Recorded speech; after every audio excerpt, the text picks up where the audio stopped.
It's Championship Monday, and you know what that means. It is Championship Monday for the whole season that we've been watching. of the Indy Fixed Series Championship, Division 1 and Division 2 tonight. It's IndyCar night on iRacing. Hello again, everyone. I am Gary Gonson. Welcome to Race First coverage of the 12th and final round of Season 4 of 2022, the Monday Night Indy Fixed Top Split, coming to you from the heart of the South, Atlanta, and the Atlanta Motor Speedway. As always, joining me for expert analysis in the booth for the NHR Esports team and the Lionheart IndyCar Series, presented by Bud Kicker, Stephen Larkamp. Also joining us, a regular participant in the IIS, is Justin Petschauer. So, guys, this place might look like Charlotte in Texas, but it's anything but. What makes Atlanta possibly the toughest mile-and-a-half quad oval challenge on the schedule? Yeah, like if you want a lot of differences between Charlotte and any other track, Atlanta is it. It may look similar, but there is one massive difference. There's a few big differences to this place, but the biggest one of all, especially on the one we're on tonight, is the bumps. This is probably the bumpiest mile-and-a-half track on the schedule, one of the bumpiest on the calendar. So these guys are going to be fighting the car a lot more than they did at Charlotte, and that's saying something. We were talking with Mark Murphy earlier tonight, in fact, and he's saying himself that if they go green flag all the way like they did at Charlotte, he is going to be very surprised, because not only is the setup a challenge, the track itself is going to throw you a few curveballs. What do you think, Justin? Yes. Just yes across the board. Justin. Just yes across the board. So basically, you want to talk about this for bumpy tracks? This would almost remind me of our favorite meme street circuit to the north, Okay. in Illinois. But the speeds are higher, the turns are banked, and it's a lot faster. But you talk about bottoming out, essentially hitting the deck repeatedly, especially in traffic. It's not going to be fun. The guys are going to be having the drivers are going to be having a handful with this car, especially the draft. But apparently, from what we've heard, this is probably going to be the last time we come here, which will break my heart. Well, we'll see. It's always going to be part of the service, so you never know, and we'll come back here. But here are all the IndyCar track records you need to know at Atlanta. IndyCar actually did come here under the very old configuration, when it was the mile-and-a-half high-banked paperclip.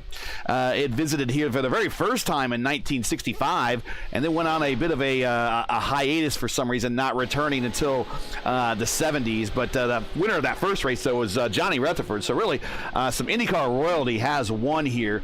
But the USAC track record here is Rick Mears, set in 1978 with a speed of 202.475 miles per hour on the old mile-and-a-half straight paperclip. And then the kart record, surprise, surprise, Rick Mears, set in 1983 with a speed of 204.963 on the old paperclip. Now, the IRL IndyCar Series came here when they reconfigured to the quad oval. Billy Boat has the existing track record, which may never fall, because I doubt IndyCars are ever going to come back here again under the current configuration. He has set a speed in 98 with a speed of 224. 224, fellas. 224.145 miles per hour, and that stands as the track record today, and it's probably never, ever going to fall. You see Franzoni on the provisional poll there, 219. He's nowhere close to that in these IR18s. The career IndyCar wins leader here is Rick Mears with 5, including 4 in a row from 79 to 82. Johnny Rutherford has 3, including the inaugural race, as I mentioned. And surprise, surprise, Greg Ray has 2.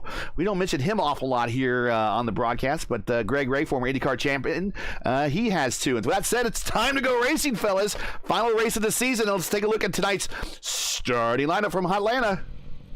And on the pole, Rodrigo Franzoni puts in a lightning fast lap of 24.791. The only driver in the 7s. His number 6 is on pole. He'll be alongside the 16 of Rafael Eckert. Another good qualifying run for Rafael tonight.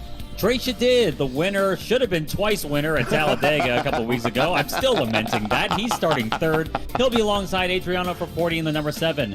The Barbie car, Peter Kubuski, sporting the number 2. He'll start 5th alongside Hamilton Akabuze in the number 4. Gavin Sanders will start 7th in the number 11 machine. He'll be alongside Rodrigo Chikov in the number 24. Aaron McQuarrie's number 10 will start 9th, alongside William K. Price in the number 9, rounding out your top 10. Row 6, Bruno Romanzini's 14. He'll be alongside Nate Brody's 15 machine. Federico Winzerhalder in the number 17. He'll start 13th place alongside the 18 of Frank Irwin Jr. Row number 8 is Frankie Francicia, a regular in the Formula Indy Series we saw earlier this year. He'll be alongside the 13 of Stephen Lee. Antonio Estrada's number 21 will start 17th alongside Ty Quilla in the number 23. Rounding out your top 20 will be Matthew Mercer in the number 12 alongside Zach Spreitzer in the number 8. Alexandre Ragon, a driver who has had a lot of controversies around him lately. He is a rough qualifying there. He'll start 21st alongside an equally rough qualifying run, Mark Murphy of all people in the number 1. He will start towards the back after wrecking in qualifying. He will start 22nd.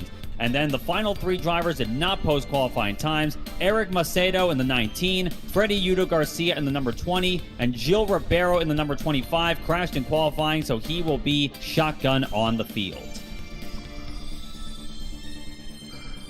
And notice what names are not in the lineup.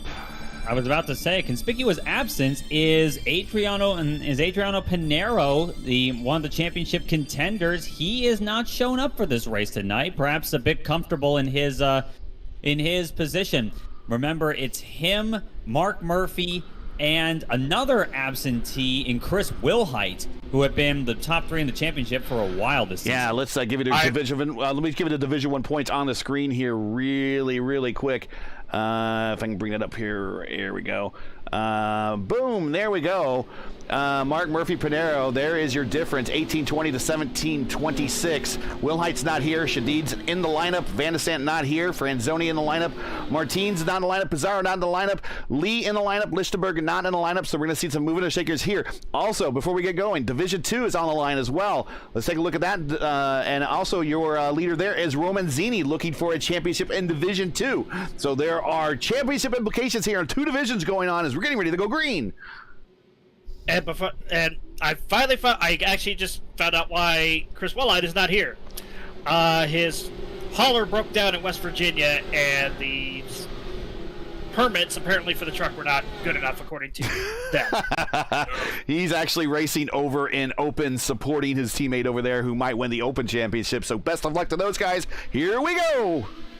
Franzoni on the front already. Oh, crash on the what? That is Zach Spreitzer. Zach Spreitzer.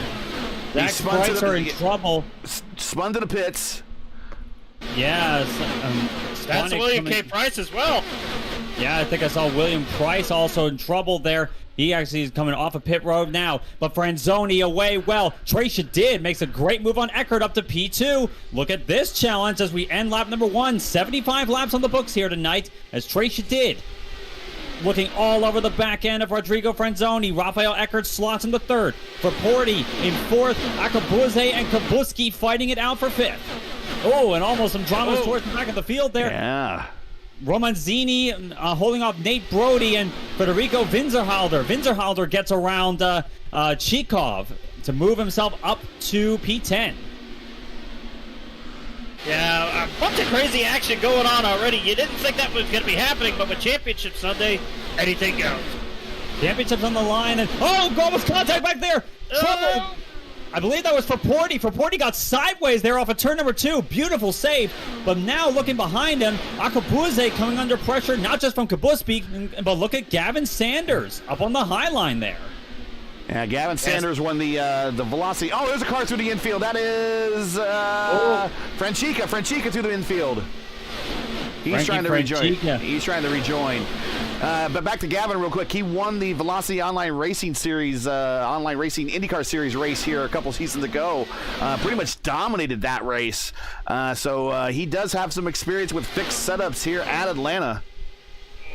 I was looking at Shadid. He came really close to the wall in the quad oval, running all over the back of Franzoni. And some of the stuff were, look at this battle here.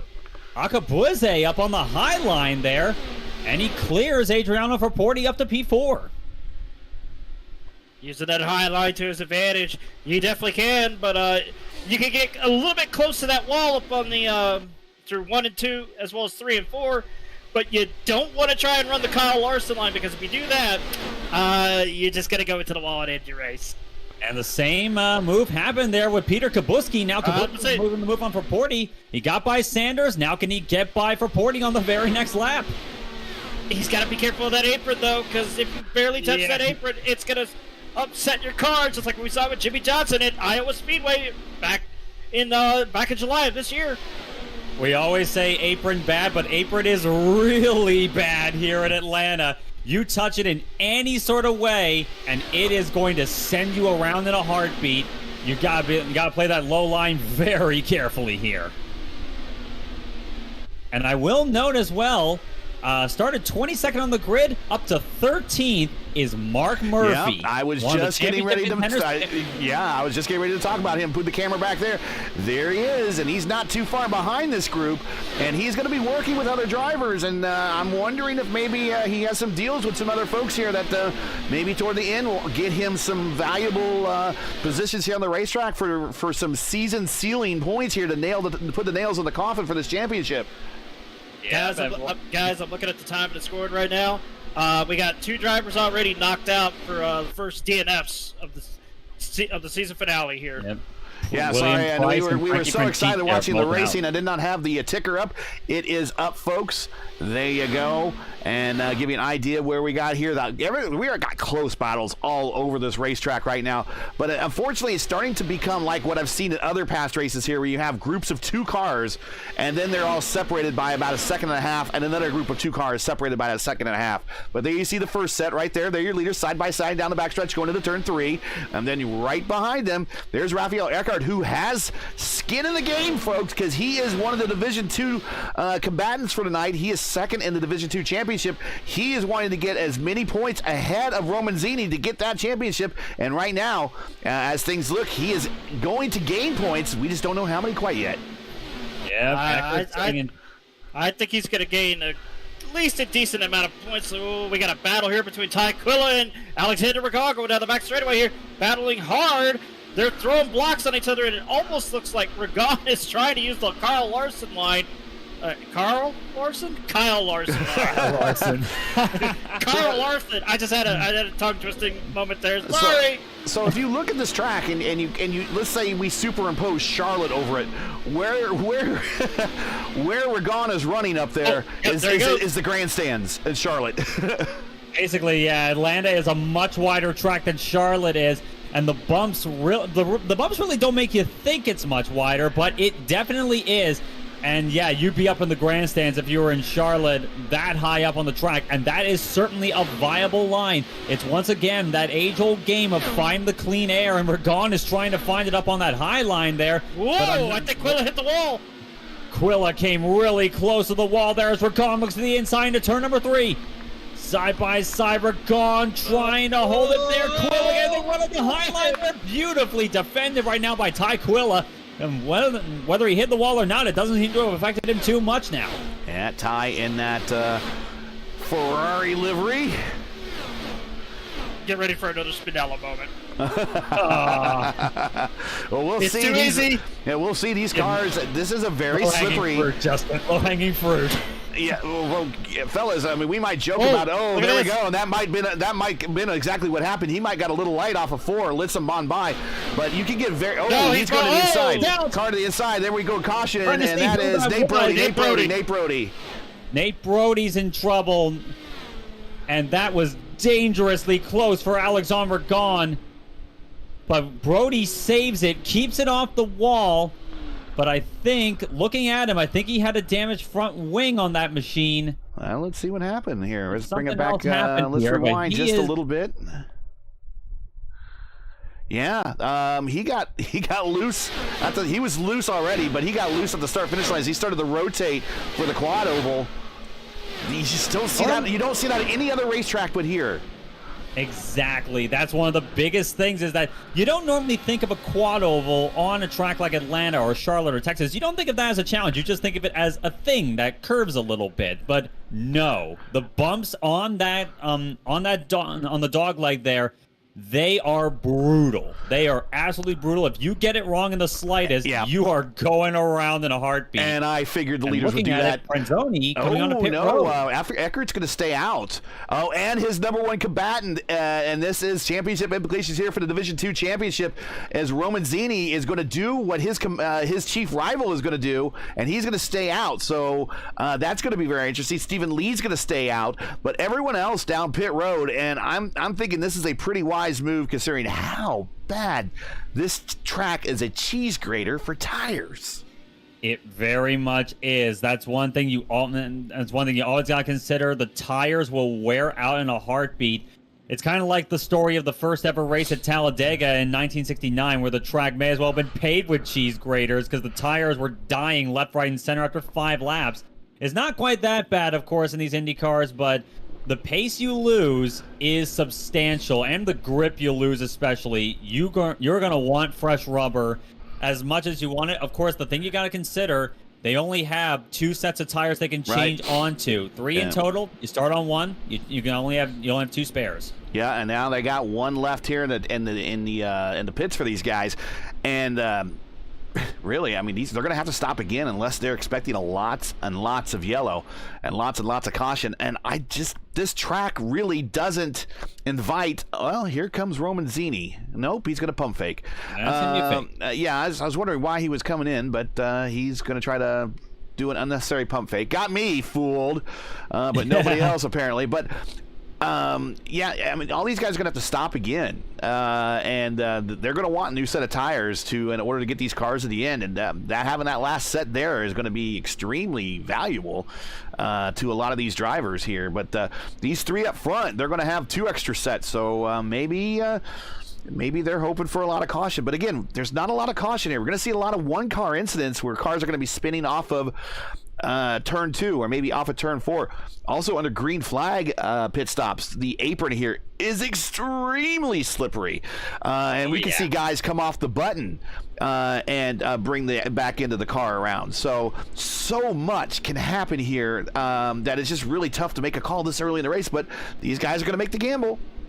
Yep, I guess they're going off of the old assumption that cautions breed cautions, which can be a valid statement, but the main thing that these guys have got to worry about is that these fast guys on the fresh tires, they are going to be coming through like a freight train.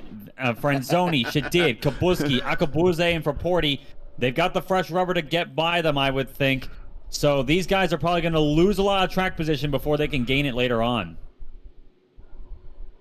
Another thing I'm also looking at, guys, that track temp is picked up to 113 degrees Fahrenheit.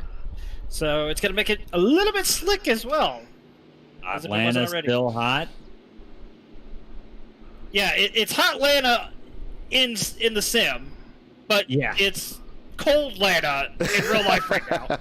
Yeah, and for reference, the day in the sim they're saying is April Fool's Day 2023. So it's just started to turn spring, so it's not quite as toasty as it could be, but it's still kind of hot, and the track temp and the track surface play a lot into the factor that this track is slick. Yeah, this is going to be really slick. Really slick once the good of these tires is worn off, and it wears off quick. I mean, you're only talking about 4 or 5 laps worth, and your tires are, just as good as junk.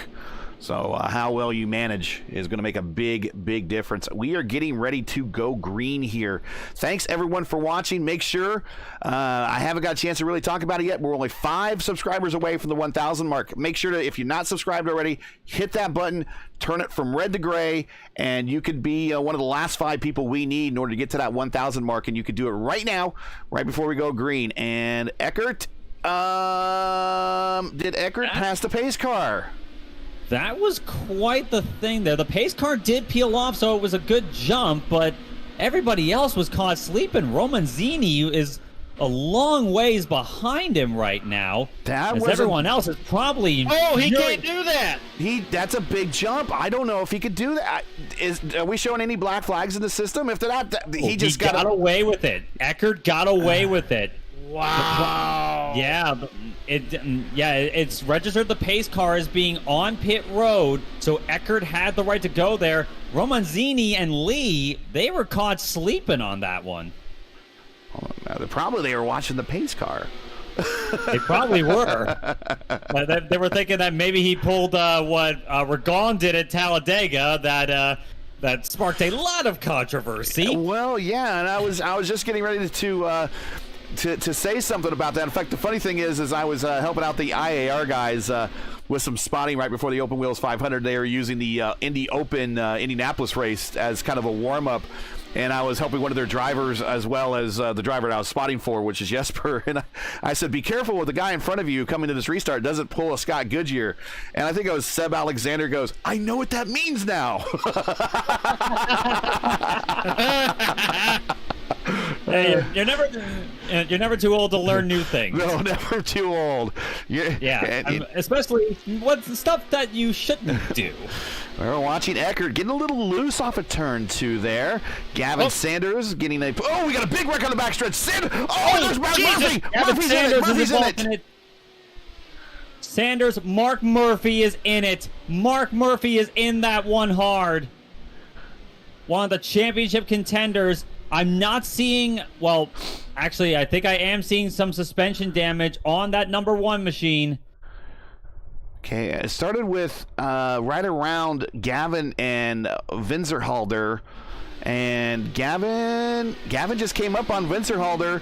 They collect, and then Gavin just comes down, and Murphy kept it straight, hoping that Gavin would clear, and he didn't, and he collects Gavin, and this might be... Oof. I think that's championship implications right there, boys. Major championship implications. The other two are not here, but of course we got a whole week to make that up. But Murphy, this is not a good start. This is not something that you want to start the week on. You're going to have to work that a little bit harder for it.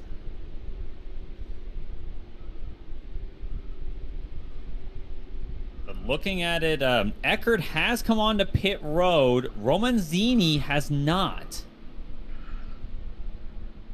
And neither has Stephen Lee, for that matter.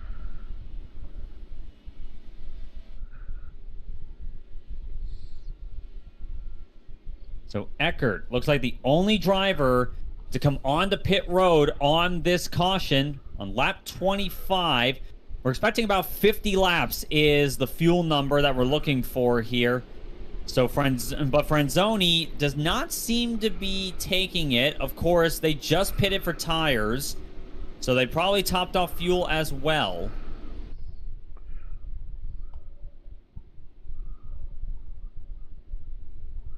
Yep, and just taking a look in here. So Romanzini stays out. Franzoni, he made a bunch of moves to get up to P2. Stephen Lee is staying out.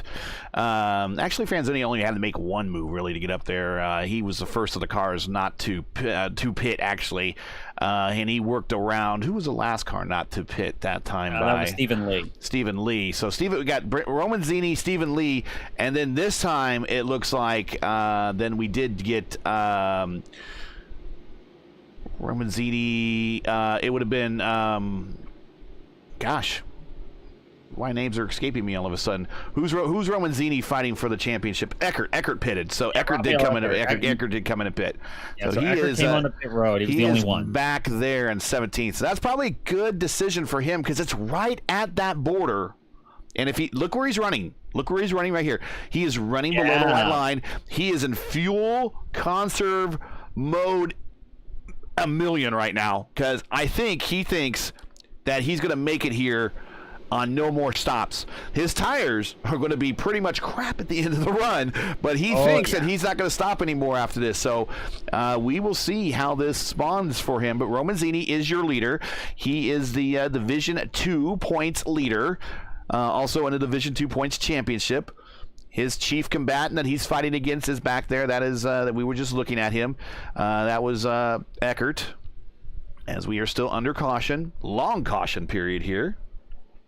Yeah, they are longer caution periods than we expect at a lot of other tracks. Here comes right Stephen now, Lee. Stephen Lee Yeah, has Stephen a Lee. late dive on the pit road. Well, I think that may be the Stephen Lee now, he pits here. He should be done to the end. Yeah, it's the same idea that Eckert had, just that little bit further, so he can say, and so he has a little bit more of a leeway to work with here. So he is gonna have a bit more fuel in the tank, maybe save a bit under the cautions, of course. But they're banking on a lot of yellow happening and moving up through the ranks, and really just not having any more. No, one more actually. They're probably hoping for less cautions actually, because they're gonna want to pit less and trap people a lap down, or if a caution comes out at just the right time. So there's a lot of ways this can go. And in those immortal words, it's a bold strategy. Let's see if it works out for them. Right. Well, we're getting ready to go green. If you're just joining us, this is the race first coverage of the Monday Night IndyFix Top Split coming to you from Atlanta Motor Speedway. We're completed just 27 to 75 laps. If you're enjoying race first coverage of tonight's race and would like to monetarily support our commentary team, do it now. This is the last chance you have this season for the IndyFix Series. Go right now to our GoFundMe page and send your contribution. We greatly would appreciate it. We realize times are tough, but we rely on you guys to help keep the lights on, and we're getting ready to go racing. Pace car is down and away. This time the restart looks a little bit more organized as Romanzini brings him down a little bit slower and a little bit more predictable this time. Green flag. That was a really slow restart by Bruno Romanzini, and it may have caused a bit of a stack up back there. Yeah, it did. Peekov is off on the infield. Rodrigo Cheekov trying to get it back underway. No caution yet, so everything is clean and green to go. He's gotten it going. For Porty, meanwhile, I'm looking at him battle with Hamilton Akabuze for P5, but Romanzini holding off a fast-charging Rodrigo Franzoni. He's going to be looking to the inside into turn one. Franzoni on the fresher rubber, let's not forget. So this is sort of an easy done and dusted there. But looking behind him, Trey Shadid and Peter Kabuski side by side for third. Gotta watch that high line there. It just opens up and people forget it's there. Beautiful move by Kabuski up on that high line. He got himself up to P3. Now he's going to have Romanzini to deal with once again. Kabuski on fresh rubber, going up on the high line once more. And I'm seeing Shadid kind of following in Romanzini's wing and wheel tracks right there, as Kabuski now moves that number 2 machine up to second place. Yeah, I'm watching a couple battles back here. That's Romanzini. I was about to say. Big bobble there by Romanzini. He's gathering it up, though. Nice save, though. It could have been a lot worse. But Romanzini loses 2 positions there to Shadid and Nakabuze. But behind them, Porty and Ragon. And for Porty and Ragon. And he's going to be taking it really easy off of corner number 4 right now. Yeah. Just breezes by him. Does Alexandre Ragon there.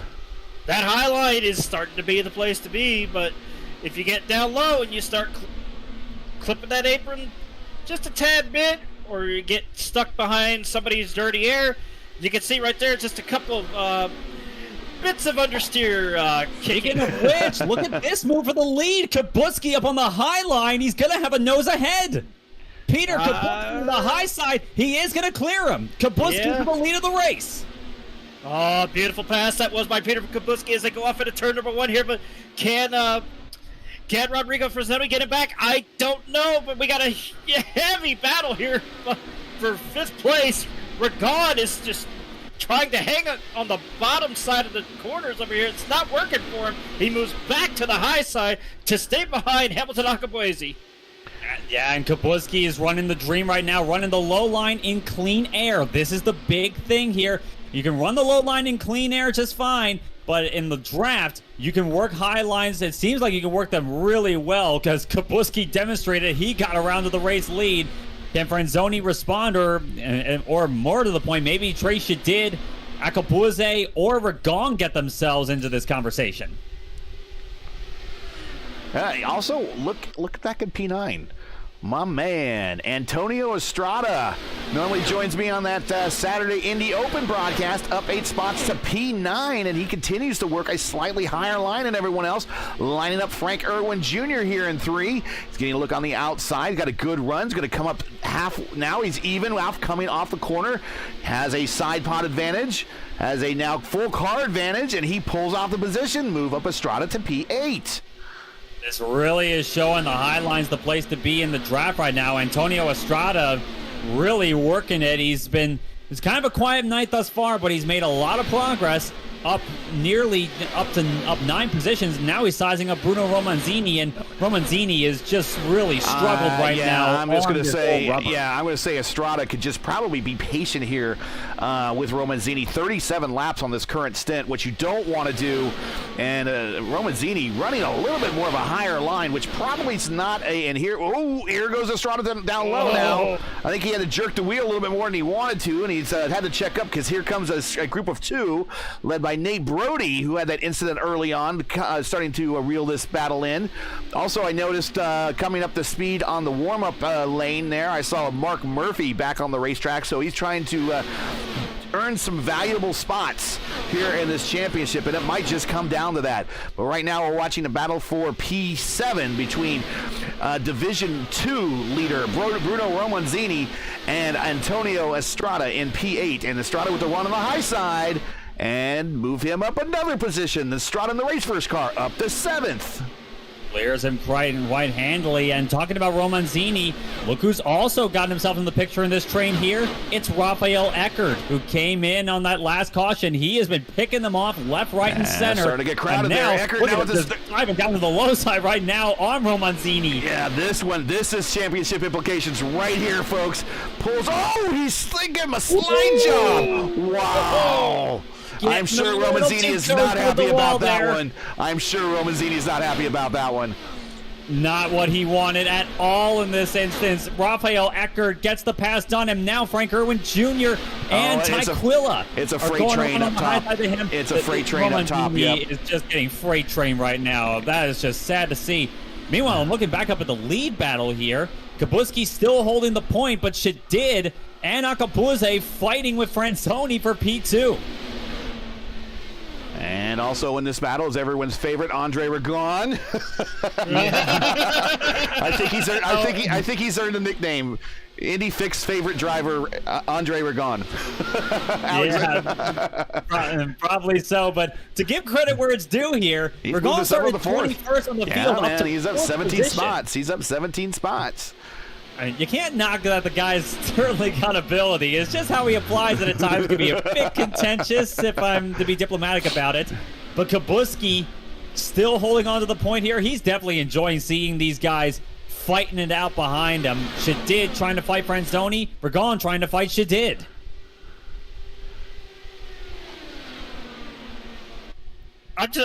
If I'm not talking, I'm just looking at these battles over here wondering what's going to happen next. That's exactly what we're asking ourselves. What is going to happen next here? There's a lot that can happen. Here comes Franzoni. We now have a train on the high side, and it's 4 different lines going through turn 4. You can that's definitely showing the kind of racing that you can get here at Atlanta. And it's why we miss the old Atlanta in many ways. Of course, we just got the new Atlanta earlier this year. It's fast. It's got fresh asphalt. It's smooth. And the speeds in the IndyCar here are now absolutely insane. They are on par with CART at Texas in 2001 when the race was too fast to run. I've actually tried it. It's definitely that quick. They had vertigo. That's why that race is so quick. The cars were so quick there. Out of the wheel. Yeah. Yeah, let's not bring that up again, shall we? Yeah. But here's the thing to consider. Next season, we're going to be at the new Atlanta in the Indy Fix Series at some point in the season. So, yeah, that is going to be... As if we weren't going to have something else, folks. As if we weren't going to have enough of a dizzy spell. That's a big stack up there for Trace Shadid. 3 different lines going through turns 1 and 2 down the backstretch here at Atlanta Motor Speedway. This Estrada, configuration. Three wide behind him. Estrada and Eckert and Nate Brody in this battle back here for 7th. Almost an incident there. But Eckert up on the high line. He clears Estrada, chops his nose a little bit. Yeah, that's not going to make Antonio happy. Definitely not. But I'm looking at, for Porty, looking at all of this, he's starting to creep himself into the frame here. He's about a half second behind Akabuze. So he could creep himself up into the picture here and make it a 6-car battle. And maybe even drag Eckert and Estrada into the frame as well. Wow, these guys, the top 4 are really sticking with one another. They must be just really cranking on that weight jacker and those bars. Oh, there goes Ragon. There goes Ragon. We're gone now to the low side of Trey Shadid, and he looks like he's trying to make it 2 for 1 here. He's cleared Shadid already. He doesn't have the draft, though. He doesn't have the draft, the car to help. Oh, he just shuts the door. Ragon moves up to P2. Brilliant move by Alexander Ragon. Well, I think he just made us say our words on that one. I think he just made us say our words on that one, because look at this. There he goes for the lead, going up into 3.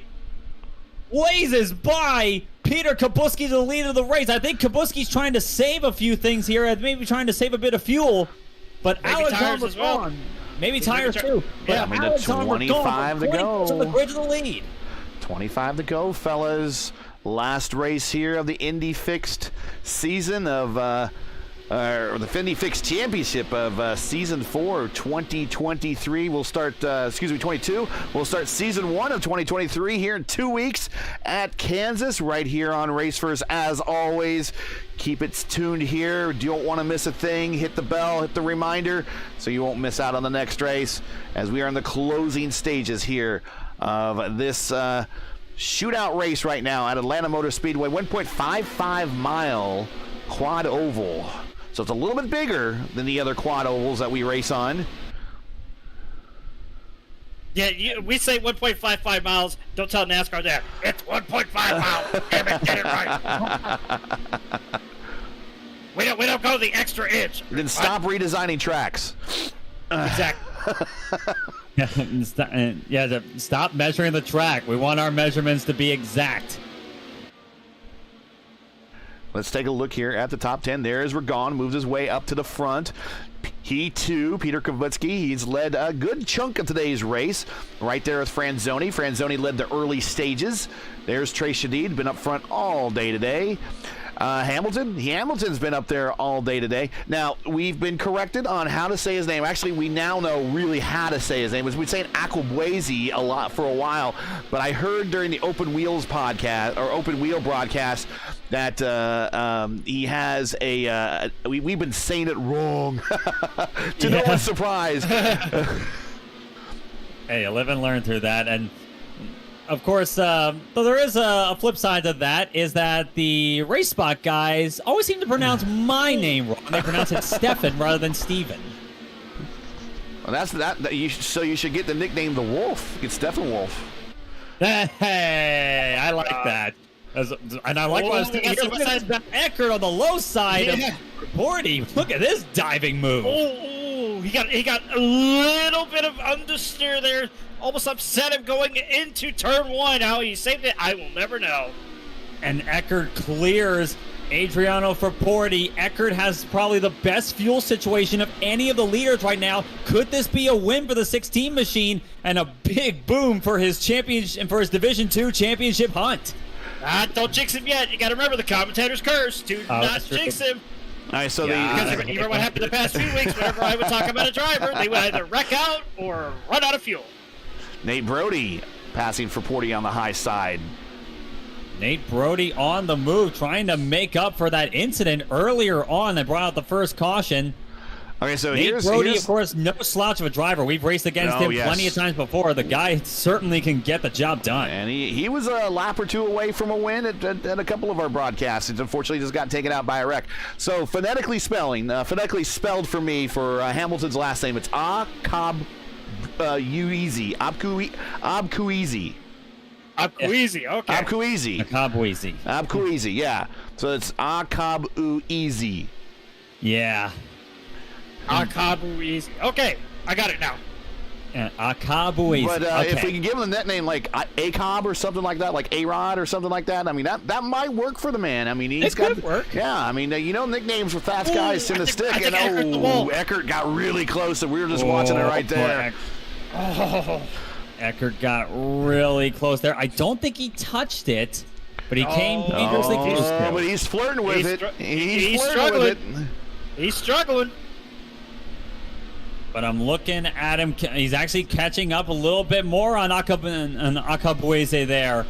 But, very close there. Bit understeery through 1 and 2. Keep it off the wall there, Raphael. Meanwhile, Akabuize and Trace Shadid now battling it out for P4. I'm just keeping my eye on Eckert here. He's closing in every chance he gets, but every time he gets behind Akabuize there, it just washes the car up going into coming off of turn 4, and it upsets the car tremendously to the where I almost think he's going to hit the wall. Knock on wood, it doesn't happen. Mark Murphy, after the wreck, has worked his way up to 19th, and that's pretty much where he's going to stay unless we have a big wreck here in the next handful of laps, as we are 15 laps away now, 13 laps away now. He is 9 laps down. He almost had it. Eckert almost contact again there with Akabuize, but he moves up to P5. Raphael Eckert on the charge. Akabuize's tires have got to be hurting. Same with a lot of the leaders right now. Eckert is on the charge. Eckert's full sending it for the championship, for the Division II championship, because Romanzini is stuck in 18th, 1 lap down, and I don't see him. You saw it. I saw it too. He got really loose there off of 2. We said we'd do some on in-car cams, so let's go ahead and ride with Raphael Eckert. I'm sure it's going to be an adventure. Here we go. And P5, Raphael Eckert looking at the backside of Trace Shadid, going into 1. Yeah, you talk about taking one of Aerosmith's songs, Living on the Edge, to a whole new level. That's Raphael Eckert for you. You can see it right there, getting really up close to that wall off of turn number 2. He's mostly fighting the draft of Trace Shadid right now. He doesn't want it in the middle of the corner, but he's getting it right now. Running way up on that high line there.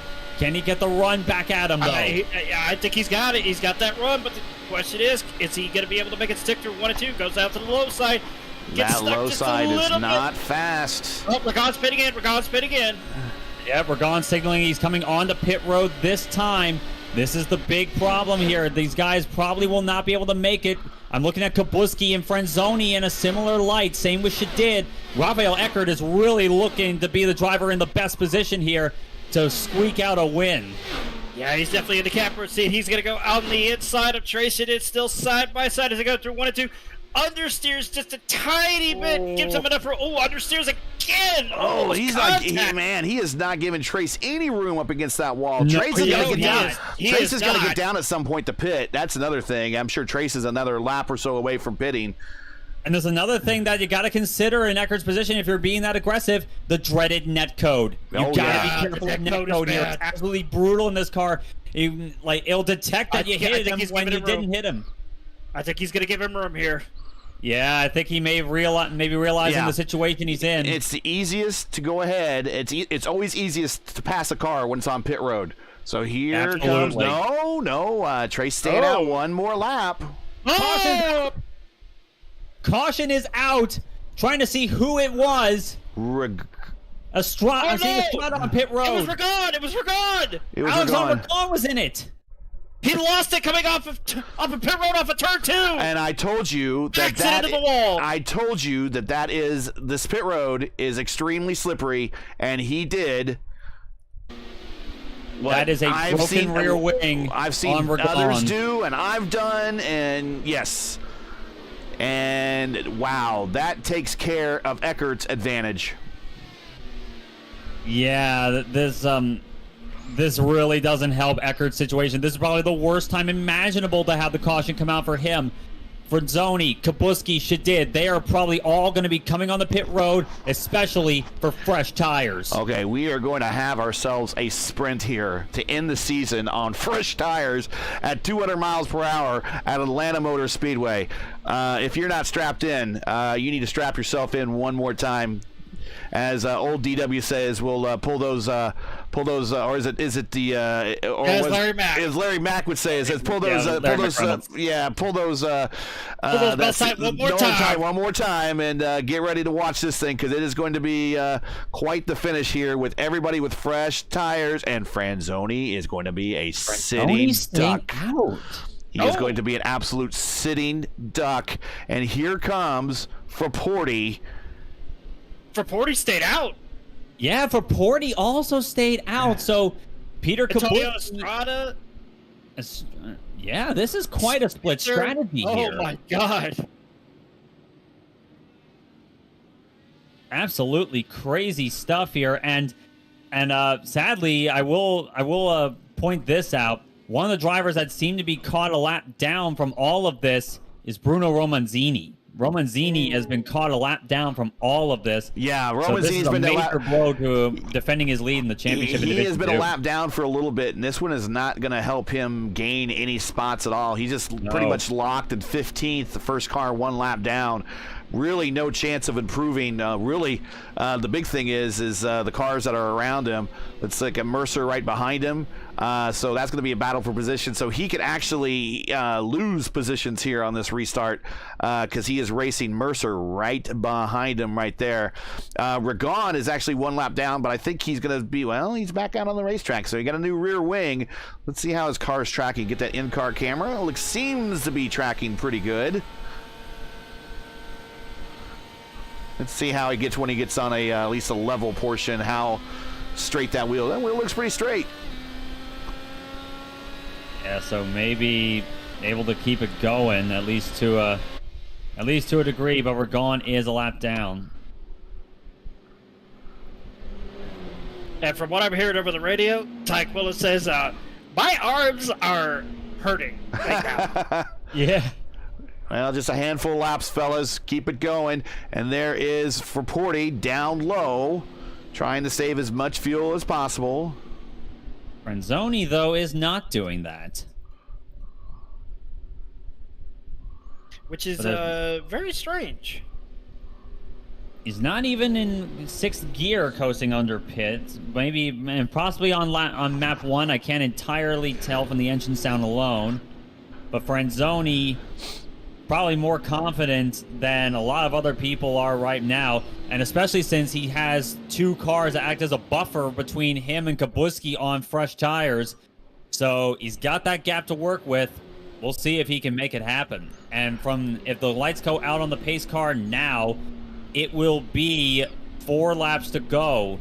It'll be a 4-lap shootout to end this race. Okay, so once again, if you're just joining us, this is race first coverage of round 12, the final round of the Monday Night Indy Fixed Top Split Championship, coming to you from Atlanta Motor Speedway, where, it looks like Rodrigo Franzoni with 54 lap-old tires, along with Adriano Fraporti, are going to try to hold off. And also in this battle, Zach Spreitzer there in P3 with 55 lap-old tires.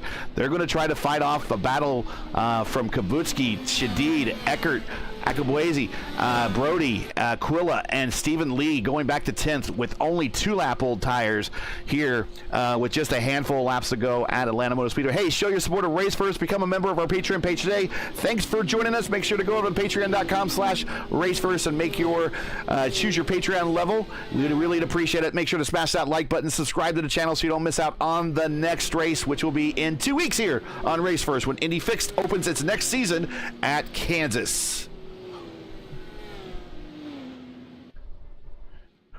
Top 54 laps. 54 laps on their tires, as we heard over the radio there from Stephen Lee. Franzoni, Fraporti, and Spreitzer, they are going to be fighting hard, not just against Kabuski, Shadid, Eckert, and Akabuze, but against their own cars for the final 4 laps of this race. Here we go. Pace car peels off. Franzoni has control, puts his foot down now. Fraporti falling back into the clutches of Spreitzer. Look at Kabuski on the move already, up on the high line. Yeah, these fresh tires are definitely going to be able to come into play here because these guys that are on old tires, they are absolutely sitting ducks here. But it looks like they... Oh, Caution is out! Caution is out behind them. I saw that was Rodrigo Chikov around off of turn number 2. That is race over. Rodrigo Franzoni is going to be the winner. Wow.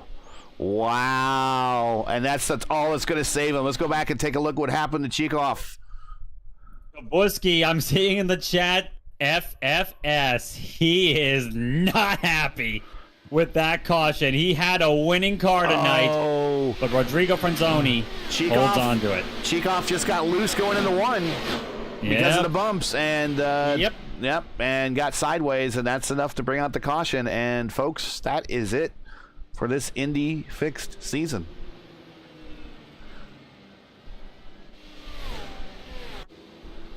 That will indeed be game, set, and match. 2 laps to go under yellow. I'm just going to say this right now. That was about as anticlimactic as the 2022 NASCAR Cup Series season finale in Phoenix. Oof.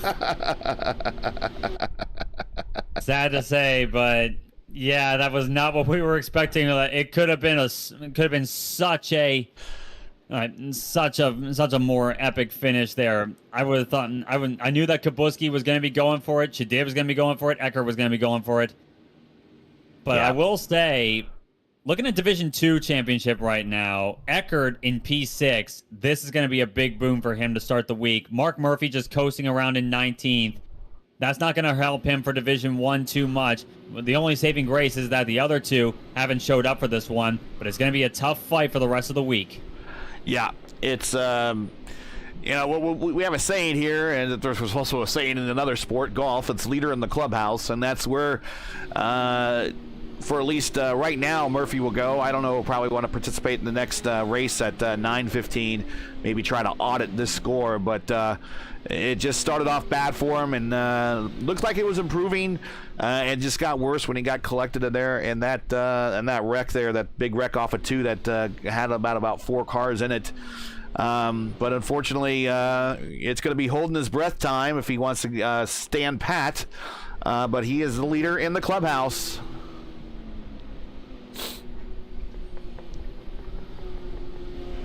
And he might join us up in the booth here when we're done. So we got a second here. We're on the white flag lap. We do have a schedule here for next season for Indy Fixed. We mentioned that we will start off the next season with a 75 lapper, or typical at the 1.5 mile tracks that we go to at Kansas. Then we go to Indy again, so we'll be right back at Indianapolis during Christmas week for the normal 50 laps there. Then on to Iowa, then the Watkins Glen, the Cup Classic. So we'll be seeing a lot of people doing a lot of getting road course farming IR there for their road course numbers. Legacy, Phoenix, Homestead. I think I might join you on that, Stevie. Yeah. Plate Atlanta. That's what we call the new Atlanta configuration. Plate Atlanta. Oh, dear. Gateway, Michigan, Motegi, Pocono, and they'll wrap up probably about April-ish in Kentucky. Whoa. Saw some guys in the back there running in the wall there. I think one of them was Brody. Akabuezi's up there. And Akabueze up there in the wall. What is going on? Are they just looking around at this point? I think they just want to leave their mark on the wall. Well, that's what they're certainly doing, at least in a virtual sense. Well, I mean, they're actually kind of hurting their safety rating a little bit, but okay. I mean, they might also be trying a slower version of the Hail Miller. But now, Rodrigo Franzoni scores the win. And it took away from the focus on Franzoni there as we're watching the other cars as he gets his win this Indy Fixed season, and he punches out immediately. Oof, boys, man. But yeah, like after. Yeah, what a crazy end to the season. A bit anticlimactic in the end, you may argue, but the road to it definitely was not. Let's take a look at today's final race standings here from Atlanta Motor Speedway. Rodrigo Franzoni gets the win for Porty. Adriano for Porty finishes second. Zach Spreitzer with a great podium finishes third there with the late race gamble, and it pays off. Peter Kubutsky, who we saw just spinning down the pit road area there, finishes fourth. Trey Shadid with another top 5 in fifth. Eckert Akabuzi, I hope I say it that way. It's going to be ACOB now. ACOB with P7. Nate Brody, who returns back to the series with another top 10 in 8th.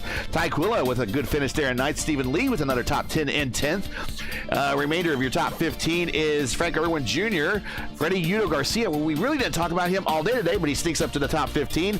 Vincer Holder, 13th. Chikoff, 14th. And Roman Zini is going to be disappointed with this. He might want to go audit this race. He is down at 15th. He is your Division 2 leader. Will he hang on? He's going to the clubhouse. Probably is a tight race, but probably as your leader. We'll see. Mercer, Rigon, Estrada, Murphy, and McQuarrie, your top 20. Ribeiro, Sanders, Mikado, Franchica, and Price, your top 25 in the 25-car field.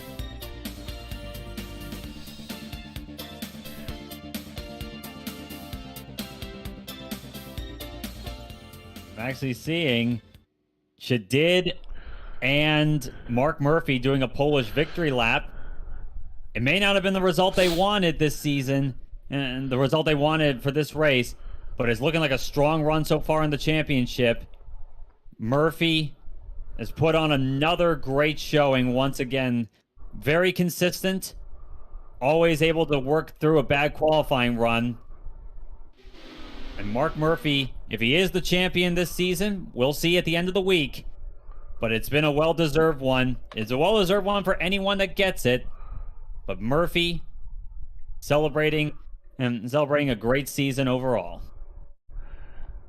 Yeah, we'll see if anyone decides to pop into the interview room. But fellas, give you a chance to give your final thoughts on tonight. And then while we're waiting, get your final thoughts on this season. Justin, it's your first time with us. Thanks for joining us this season. We're definitely going to have you around for next season. Your thoughts at getting into the booth for Indy fixed action all season long here on the ovals? It's been Stevie knows me too well on this one, but it's been too damn long to be back at the broadcast booth. Last time I was in a broadcast booth was I think it was 2014, 2016, around that time slot. So just getting the rust off to maybe use this as a plan B for when I decide to eventually hang it up. It's a good start to essentially shake the rust off as a broadcaster.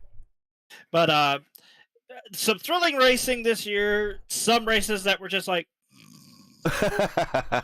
yeah, Nashville, yeah, and we don't talk about that one. and some pretty hellacious wrecks. Some of the worst I've seen so far. Yeah. Fontana, there was one. It's the old saying goes, in the words of the great Nick Yeoman of IMS Radio Network and IndyCar, one car airborne. Yeah, and we got Mark Murphy here, your leader for the championship in the clubhouse, trying to go back-to-back in the Indy Fix Series. We're going to bring him on up. Hey, Mark, we got you here in the booth. I bet you want to hit rewind on this entire evening so far. Tell you the truth, I'm kind of glad it's over. Well, tell us about it. I mean, it kind of started off not so hot there with the qualifying. You definitely kept the car safe, bringing it up through the field, but there's always that danger when you bring the car up through the field where that mid-pack wreck happens, and you become a part of it. Yeah, so what's Graham Rahal say? Sometimes you play with the squirrels, you get your nuts cracked. Yeah. That definitely, Oh, God. that definitely happened with me.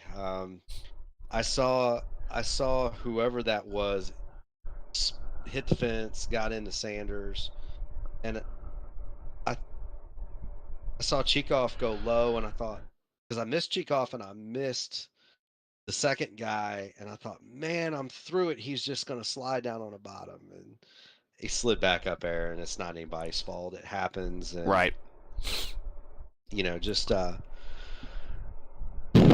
I'm just glad it's over.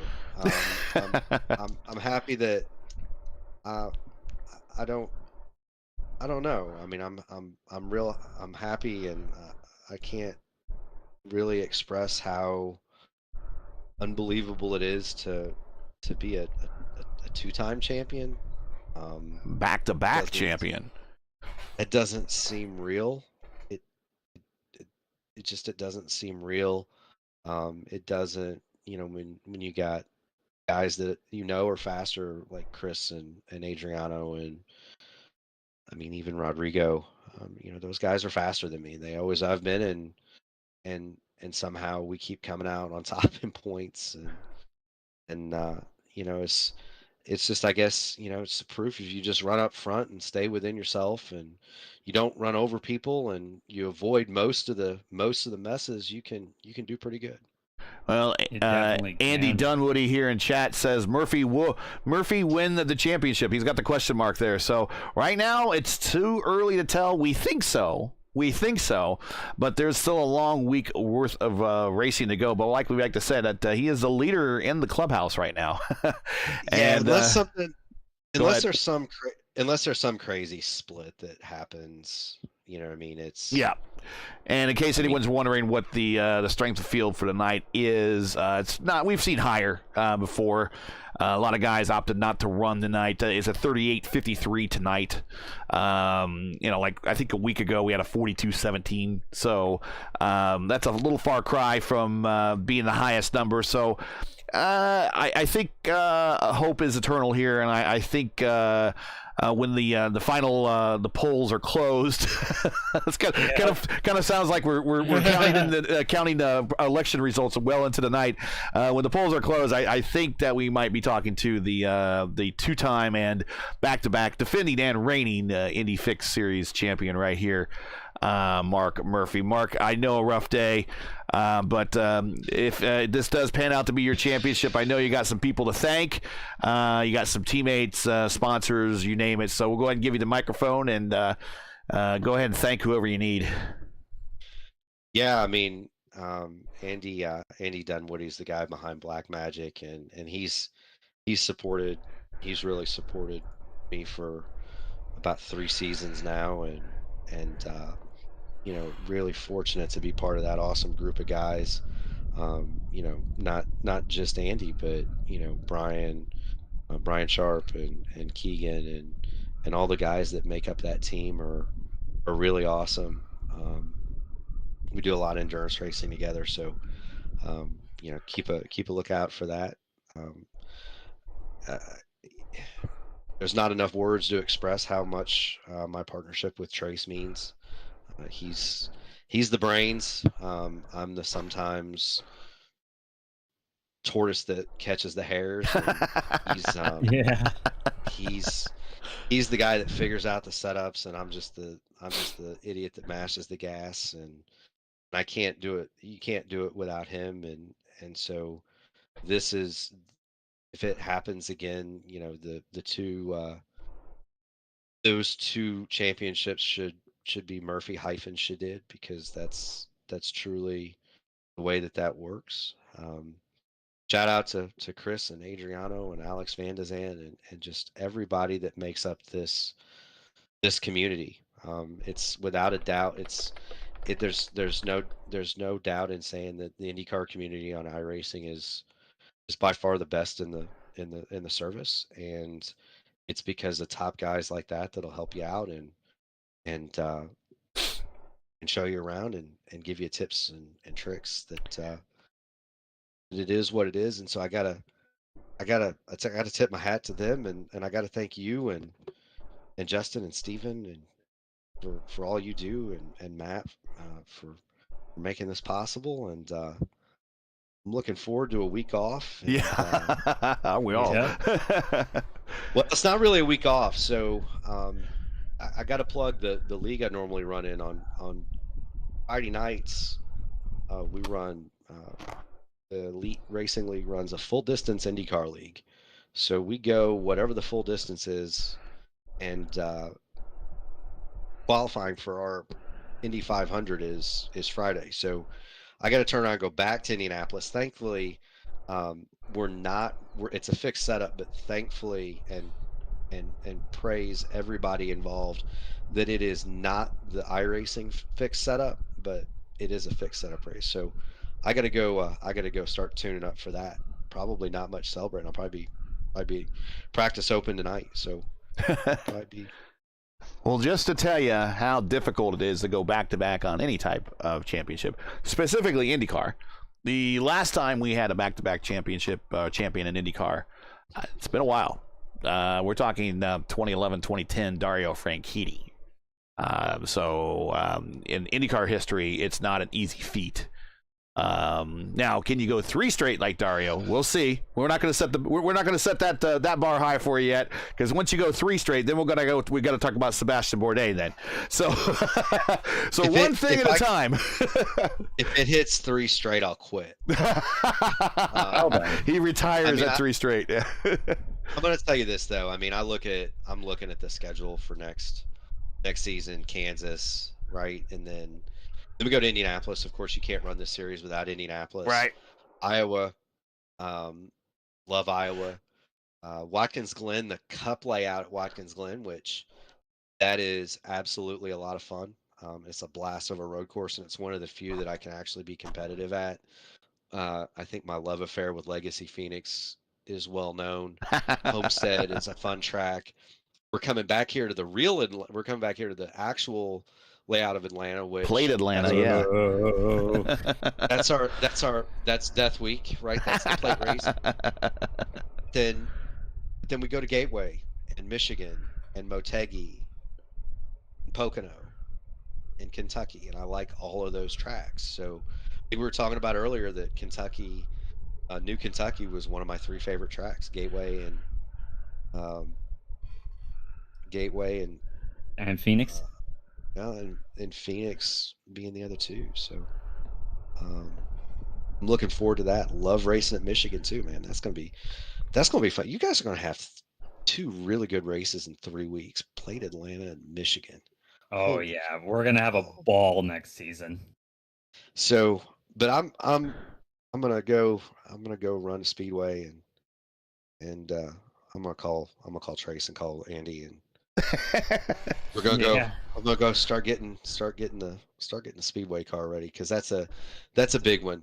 They've announced Mario Andretti is gonna start the race and give the command, and Oliver Askew and Stephen Wilson are both gonna take part. So it's gonna be a fun one. I get ready. Got to make it on speed. All right, man. Well, congrats on getting through tonight, first of all. But congrats on at least stepping into the clubhouse as a leader, and we'll see how this week shakes out. But mathematically, it does look promising. So fingers crossed for the back-to-back championship, and we'll see you in 2 weeks at Kansas, man. Thanks, Gary. Thanks, Justin. Thanks, Steven. I want y'all to have a good night and enjoy your week off. You too, bud. We will.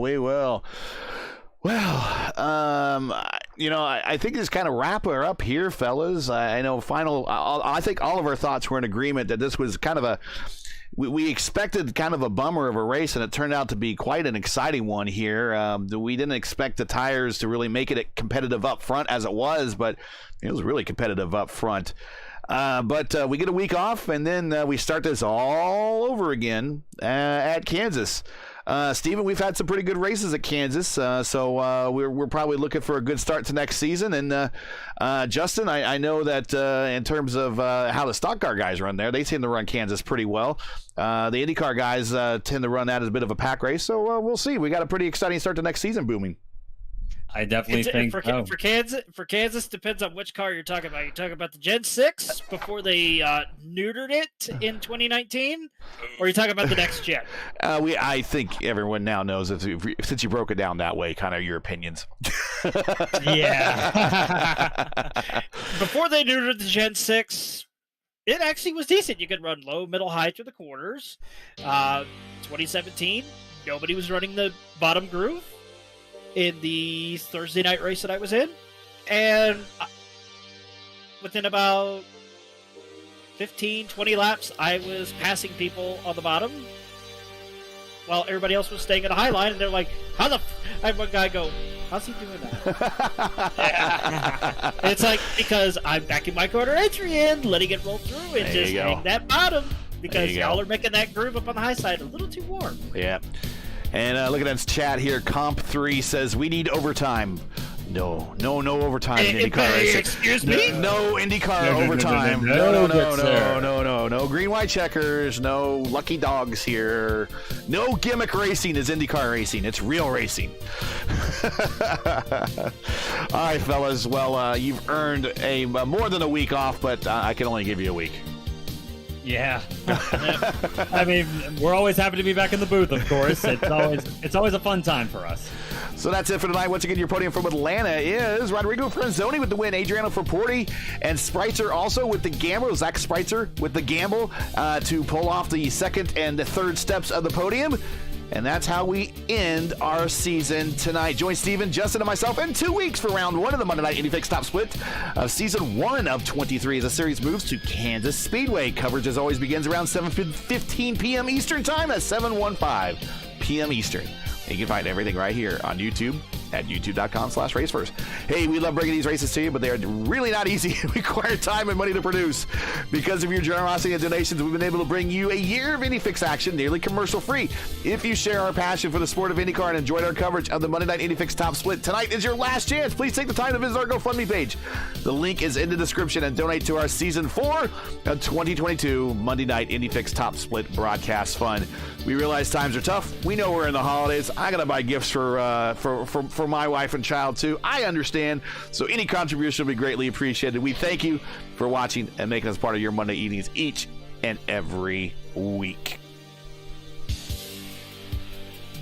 Now, as you know, the YouTube algorithm game, let me say it again, the YouTube algorithm game is not easy. It's also hard to say. So please help support Race First with the weekly grind and leave a comment below. Let us know what you thought of tonight's race.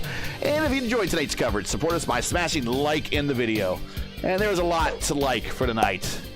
So do that for us, and we really would appreciate it.